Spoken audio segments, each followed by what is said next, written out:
ভারতকে আকাশসীমা ব্যবহারের নিষেধাজ্ঞা দিল বাংলাদেশ। বাংলাদেশের বুক চিরে অল্প সময়ে গন্তব্যে পৌঁছানো আর জ্বালানি খরচ কমানোর জন্য কলকাতা থেকে গুয়াহাটি ও ইম্ফল যেতে বেশ কিছু এয়ারলাইন্স বাংলাদেশের আকাশপথ ব্যবহার করে। এর মধ্যে স্পাইস জেটের ফ্লাইটগুলো এখন আর বাংলাদেশের আকাশসীমা ব্যবহার করতে পারছে না।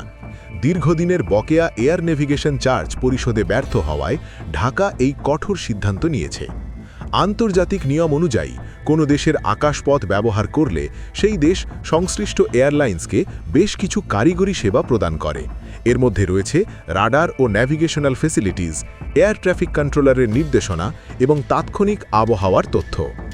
এই সেবার বিপরীতে প্রতিটি এয়ারলাইন্সকে ফ্লাইং ওভার চার্জ বা ফি পরিশোধ করতে হয়। বিমান জাহাজের আকার ভেদে এই চার্জের পরিমাণ $150 থেকে $500 পর্যন্ত হতে পারে।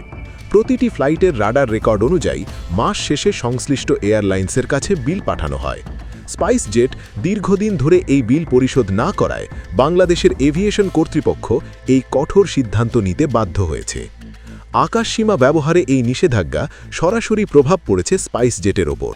প্রতিটি ফ্লাইটে এখন কয়েকশো মাইল বাড়তি পথ পাড়ি দিতে হচ্ছে, যা বিমান সংস্থাটির পরিচালন ব্যয় বহু গুণ বাড়িয়ে দিয়েছে। নিষেধাজ্ঞার বিষয়টি স্বীকার করে নিয়েছে স্পাইস জেট কর্তৃপক্ষ।